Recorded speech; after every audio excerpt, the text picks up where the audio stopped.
Hello and welcome to episode 19 of the Monday Night Review. I hope you all enjoyed last week's episode.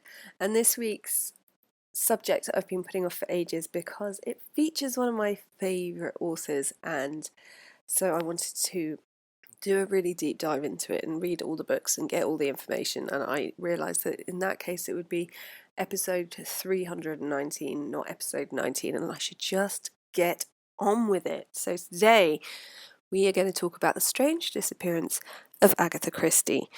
She is without doubt my favourite author. I understand that in some ways her books have dated in terms of ideas. However, I just think she's such a clever writer because it's so easy to read. It's not overwritten.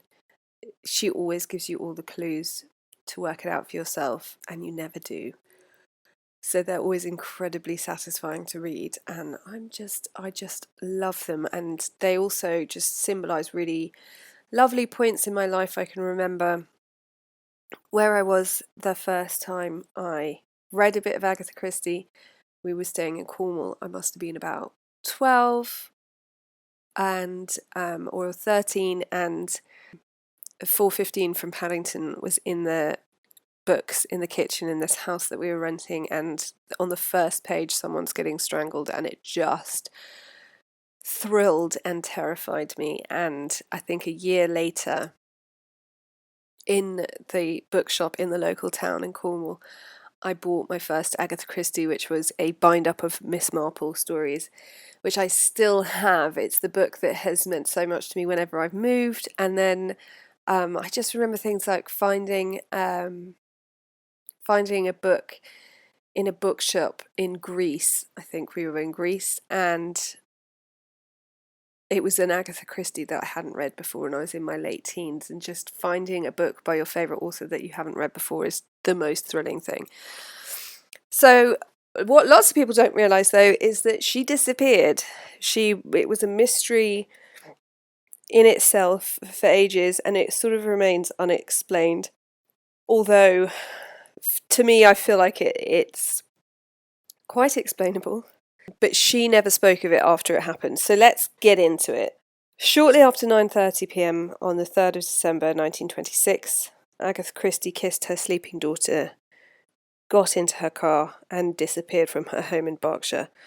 Her car was found the next morning, with Christie nowhere to be seen, and it sparked an 11-day manhunt that wouldn't have been ill-suited to one of her own novels.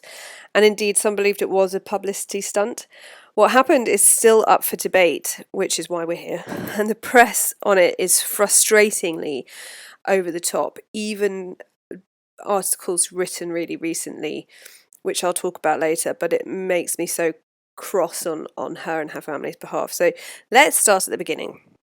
In 1912, 22-year-old Agatha Miller met Archie Christie at a local dance at a house party and pretty much fell in love instantly. Agatha was clever, fun and adventurous, and she'd been homeschooled and grown up near Torquay in Devon, but she was just at that stage in her life where she was getting a really busy, burgeoning social life. Her father had died when she was 11, and she was incredibly close with her mother, Clara, and her sister. Her brother was slightly older. She had a wide social circuit and had had several, casual boyfriends and one engagement that hadn't lasted very long. Archie was in the army and was part of the Royal Flying Corps stationed in Exeter from 1913, and they were engaged pretty much instantly. I mean, 3 months after they met, he asked her to marry him. She said yes, and he went off to fight in the First World War, but they married on Christmas Eve in 1914 when he was home on leave. And while he was deployed, Agatha worked as a nurse in her hometown of Torquay at the Red Cross Hospital, and it was during this time that she was encouraged by her sister to start writing. So her sister had already had a story published in a newspaper, and because they were homeschooled, and I always think about this, I always shout at my children that good things happen to them when they're bored, but because the girls had been homeschooled, they'd had to entertain each other, they'd had to keep each other amused, and they used to write each other stories. And so being thrown back into wartime Britain, well, not back into wartime Britain, but being thrown back into sort of domestic home life with your family when your husband's away, they had to come up with ways to entertain themselves. And one of the reasons I love Agatha Christie is that she's never idle. She never sits around not using her brain. And so this is when she started writing. When the war ended, the couple moved to London in 1919, and Agatha's books started to be published. In August 1919, their daughter, who's their only daughter, Rosalind, was born. And eventually, Agatha, very famously in the publishing world, changed publishers, and she actually started to earn money from her work. And in 1926, they moved to a house in Berkshire, which they named Styles after her first book, The Mysterious Affair at Styles. And she really started to earn money. Archie left the army and started working in the city. But this was a time where where authors could really earn some money, and she was a prolific writer from the get-go. Agatha would have much preferred to move to Devon, I think, where she'd grown up, where her heart belonged, but Archie was working in London. He wanted to play golf, he wanted to hang out with his city friends, so Berkshire was a sensible choice for them. There is lots of speculation as to what caused the next events. Some maintain that it was Agatha having a tight grip on the finances. Her father had gone from affluent businessman to relative poverty, causing a huge disruption for his wife and 3 children before he died. But some believe it was Archie's working in London while she spent a lot of time in Devon dealing with the aftermath of the death of her beloved mother, Clara. I also think that Archie was always a bit of a bit flaky. I'm not sure if you read stories about their travels before their marriage ends. She's always up for an adventure. He's quite often in ill health, and she speaks very lovingly of him, but you feel that there's this sort of clever, energetic, robust woman who doesn't like smoking or drinking or loud parties, but loves to travel and loves the sun. And Archie's almost the opposite, where he gets ill in the wrong climate, and he likes to sort of do the city life and go golfing and go for drinks and things like that. So she's in Devon in her family home. It takes about 3 to 4 hours to get to Devon from London now, so it would have taken much longer then. And so she's down there dealing with the belongings and the fallout of death. Archie begins an affair with his secretary, Nancy Neal. 25 years old, glamorous, fun. Nancy's friends with Archie's friends in the city, and importantly, she adores golf, which Agatha has referred to as the mistress in the Christie's marriage. Agatha used to go and occasionally play a bit of golf, and she used to sit and chat with the other golf widows, but Nancy actually loves to play, and she is the sort of epitome of the younger woman. She hasn't had a child. She is very beautiful. She is fun. She's available. She's there. And he falls in love with her. So eventually, in August 1926, he tells Agatha that he wants a divorce. I've read a lot of Agatha Christie's non-fiction writing. In fact, I've probably read all of it. And I was lucky enough to work on her autobiography, because I worked with her publisher for a number of years. And so I listened to her dictating her autobiography whilst I typed. And her love for her husband, it comes through. There's not, obviously by the time she's dictating it, she's a much older woman and she has remarried. But there's a sense that for her, you get married, it's a done deal. It may not be easy, but that's just how it goes. And life is for living, and she's not concentrating on that aspect. So the first flushes of their romance may have gone, for sure, but she may even really have admitted to herself that they didn't really love each other anymore. But for her, it was sort of, you carry on. She wasn't unhappy. her mother's just died. She's not focusing on her marriage for sure, but she's not imagining that this is going to happen. So I think that this must have been a huge shock for her. It's also not, I'm having an affair. It's I'm having an affair and I want to marry her and I want to divorce you. So she's had the death of her mother and now this. She, as I said, she loved to travel. She loved to have adventures. She didn't even sit idle during the war. She made sure she was working. Archie preferred to be on home turf. He liked living in the London life. He liked all of that. And so I can just imagine it's this horrible shock for her. It wasn't a husband from whom she wanted to part. I don't think she'd even have thought about it. So they go away together to try and save the marriage, but if anything, it kind of hastens its demise. Agatha feels like Archie's just starting to loathe and resent her, and he's clearly missing his friends and Nancy. And when they return on Friday the 3rd of December 1926, they have this massive fight based around the fact that Archie wants to go to a weekend house party with his friends, including Nancy Neal. Agatha is, he is going to be with Nancy. Agatha is not invited. It's very much a separation of their lives. And he leaves to go. So this must have made Agatha feel powerless. It's not only a frank choice for him to go with the other woman. It must have felt like an acceptance of the friends they were staying with, that their marriage is over. She was cuckolded. She goes upstairs, she packs a small bag, kisses her daughter, and then she leaves a note for Archie, another for Carlo, their beloved girl Friday. She's technically a secretary, but she is devoted to Agatha and does everything for everyone in the house. And she writes a letter to her brother-in-law, which she posts, and then she climbs into her car and leaves.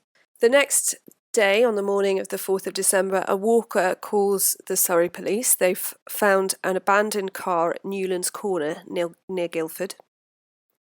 The headlights are on, the door is open, and there's a bag and a coat in the back seat, but there's no sign of a driver. The police search nearby area to no avail. Archie is contacted, and as divers enter the local lake known as the Silent Pool, what would become over 1,000 police officers and 15,000 volunteers begin a search for Agatha Christie. It's not long before Archie and Nancy Neal come under suspicion of foul play. There's no sign of Agatha. It probably does look quite staged, this car with no one anywhere near it. It's become known that he's having this affair. And Agatha's disappearance makes the front page news all over the world. Arthur Conan Doyle gets involved. He gets a medium to try and track her down using one of Agatha's gloves. It goes as far as New York, appearing on the front cover of the New York Times, and she's just not found. 11 days after she left her home in Berkshire, a waiter at the Harrogate Spa Hotel calls the police and reports that a South African guest by the name of Teresa Neal bears a striking resemblance to the missing author. So Archie, accompanied by the Yorkshire police, goes to the hotel and sits and waits until Mrs. Neal enters the dining room and sits down to read a newspaper. He recognises his wife and he goes over to sit with her. And that's the end of her disappearance. She goes from Harrogate to her sister's house in Cheadle, where she's kept away from all phone calls and media interest.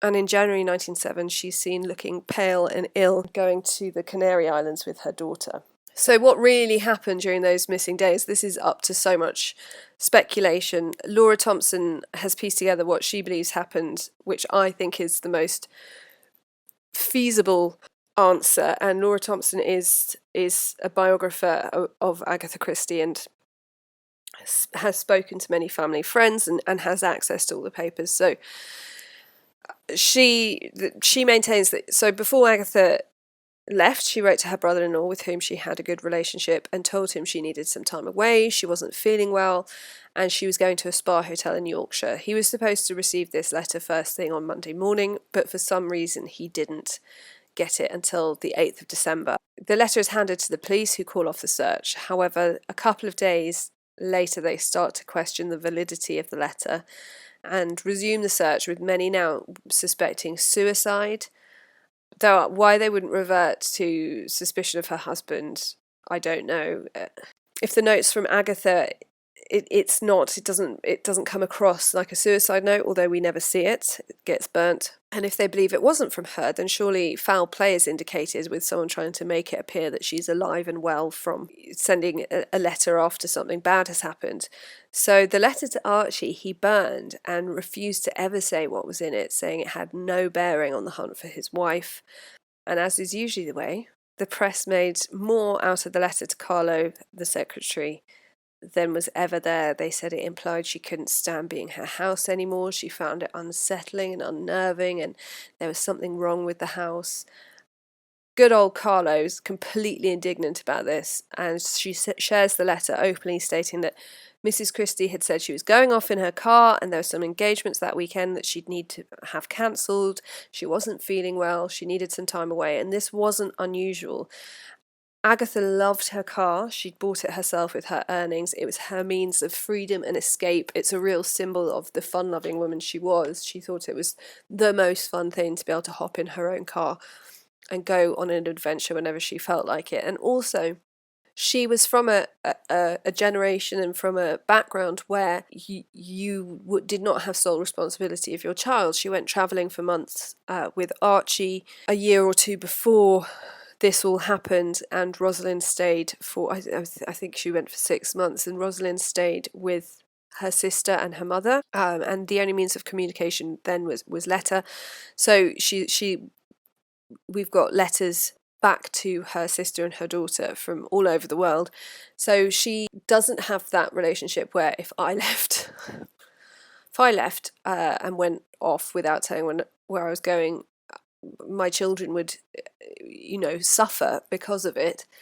Whereas Rosalind was looked after. She had people specifically to look after her. So this wasn't an unusual thing. Obviously, what turned out to be 11 days of disappearance was unusual, but for Agatha to go away for a night or off in her car wasn't a big deal. So the press gets more and more excitable. Rumours that there's a sealed letter that she'd left behind only to be opened when her body was found, and that she was living in London disguised as a man. There was a séance held at the chalk pit near where her car was found. Some reports even told of a bottle of poison being found near the car. I really feel for her. Who can... there were so many rumours that this was a huge publicity stunt for her. And who can blame those people when all of this is coming up in the press? A planted poison bottle, a sealed letter, and none of it's true. So what I think has happened is I think Agatha went out in her car with no clear plan. She obviously packed a bag, but she left that bag in the car. She drove to near where Archie and Nancy were staying with friends. Whether she drove past to sort of have a look, torture herself a bit, she probably sat in her car for a bit. Whether she drove her car off the road or got out and let it roll off the road is down to speculation. But at some point she gets out, she leaves the car, her coat and her things, and she gets on a train to London and then on a train to Harrogate. She had money, she had cash. Her mother always insisted that she kept cash in the house in case of emergency. And she goes to a spa hotel. She pretends she's just arrived from South Africa, where she had actually travelled fairly recently with Archie, and she used the surname of her husband's mistress. She buys new clothes over the next couple of days and uses the spa facilities. She eats meals with other guests and behaves fairly normally. So some say that she barely recognised her husband when he appeared at the hotel. Others maintain that she wanted to shame her husband and just hadn't anticipated the furore it would cause. As I said, most people at the time suspected it was a publicity stunt. But I tend to agree with Laura Thompson. I believe she was experiencing a nervous breakdown. She loved her husband. She was losing him. She didn't know what to do with herself. She had lost her mother. She just was unable to function. She needed to escape. It wasn't unusual for her to be away from home, as I've said. She left a note for Archie and one for Carlo, and she'd sent this one to her brother-in-law, telling him, I'm going to Yorkshire to a spa hotel. So I think it must have been quite a shock for her when suddenly she's on the front page of every newspaper, and sightings of her in disguise as a man in London. She wasn't the world famous novelist she is now. Was she was a published author, but she wasn't as much of a celebrity as she would be in later life. I think she'll have been fairly shocked to see her disappearance making the world news, and sort of she's gone there to escape. I think she's having a sort of mental episode, and to call up and tell people where she is puts an end to that. She wants Archie to come and get her. She wants him to feel bad, maybe to realise that he's still in love with her, but she needs this time away. She needed the break, she needed the space, and frankly, why shouldn't she have it? She never spoke about this. It was a taboo subject, even with her family. The only time she discussed it was in an interview, and she mentioned driving past a quarry and wishing to drive into it. And she said she didn't, as her daughter was in the car, but this made her realise how miserable she was. And she states then that she drove off the road near the quarry, but in fact this must have been two different incidents, because we know Rosalind was at home in bed when she disappeared and not in the back of the car. She also states that the car went down the hill and she just let go of the wheel, and the car stopped with a jerk on something further down and she hits her head. So Archie says that she's, from the get-go, once he finds her, he says that she's suffering with amnesia, and I think she's made up this head-hitting story to fit in with that. It would explain why she left her coat, I mean it's December, and bag in the car, but I think she was at the end of her rope. I think she either could get out of the car and move, or give up, and so I think she just got out of the car and moved. There's lots of speculation as to whether she recognised her husband when he did arrive at the hotel or not. Apparently he was met with a stony glare. Some have taken that to be a lack of recognition. Some have taken it to be the look of a wife whose husband's being a bit of a twat. In a last-ditch attempt at gallantry, Archie makes up this amnesia story to cover up for his wife's mental breakdown. There is no mental health awareness there.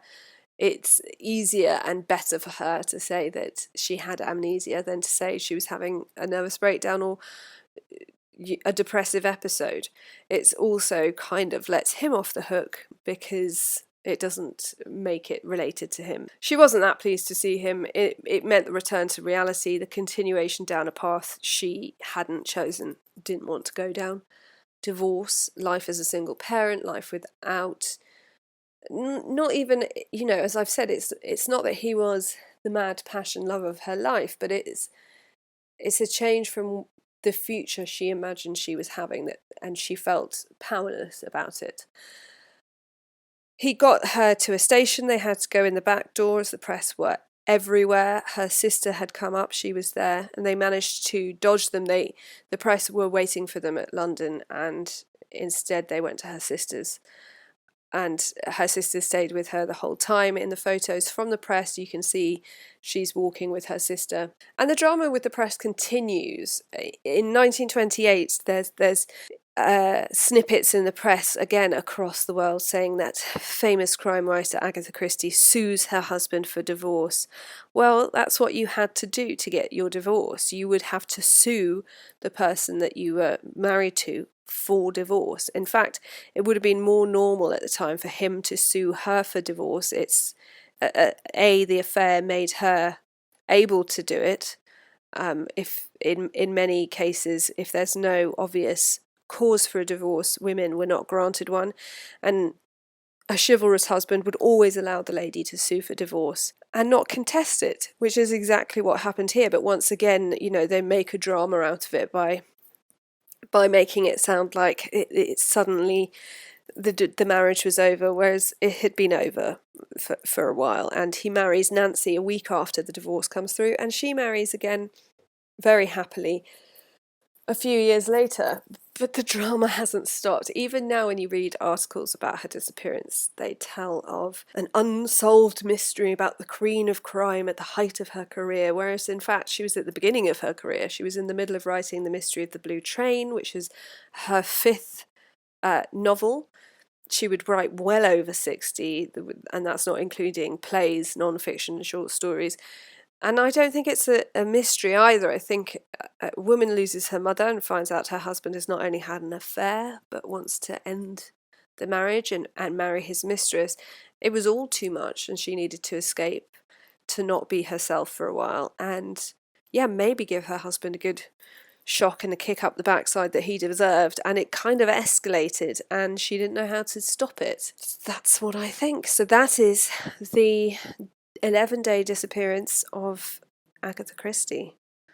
I'd love to know what you think. I can so imagine. I mean, God, who here, especially over the last 18 months, hasn't fantasized about taking yourself off somewhere for just an escape? I have. And she was in a position to do it. You know, she was no longer beholden to her husband. He was off.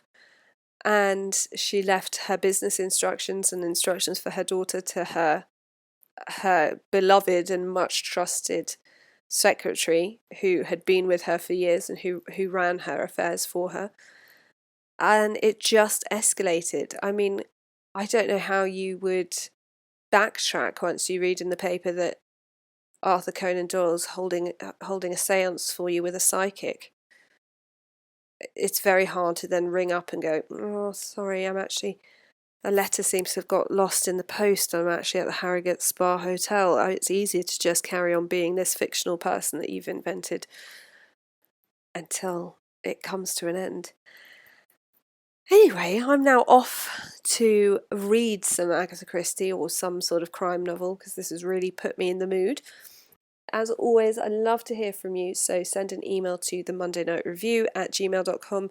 I really want to do a good old haunting, so I'd love to know your favourite hauntings or haunted houses.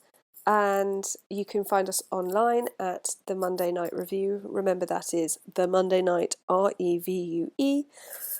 And I'll speak to you next week. And until then, be kind, stay safe, and always check the back seat before you drive.